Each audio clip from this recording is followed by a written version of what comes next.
Kwa majina naitwa Jeremiah Simon Kangala, mimi ni marketing officer wa Bodi ya Nyama Tanzania. Bodi ya Nyama inajishughulisha na mnyororo wa thamani wa nyama kutoka kwa wafugaji wenye mashamba kwenda sokoni mpaka kwenda kwenye masoko ya ndani na nje. Kwa mambo ya mashamba tuna kazi ya kuwasajili wakulima wote ama wafugaji wote. Tunapokuwa tunawasajili, maana yake wanatambulika na Bodi ya Nyama. Hivyo wanapokuwa wanatambulika, tunafahamu walipo, lakini pia tunawaunga au tutafanya market linkage na watu wengine ambao ni wadau wetu katika database.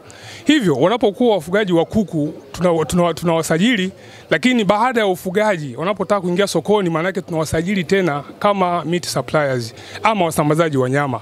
Wanapofika katika usambazaji wa nyama, wanaamua je, kwa soko la ndani ama kwa soko la nje. Kama ni soko la nje, tutawasajili kama exporters, yani wapelekaji wa nyama kutoka ndani ya nchi kwenda nje ya nchi. Hivyo tuna kazi nyingi. Tunasajili pia mabucha. Maeneo yote ambao kuna shughuli za nyama kama mabucha, maduka ya nyama na bidhaa zake kama bidhaa za sausage kwenye supermarket, zote zinasajiliwa na Bodi ya Nyama. Kwa hiyo Bodi ya Nyama ipo hasa kutambua na kuwapa thamani wanunuzi na wauzaji wote katika mnyororo wa thamani ya nyama.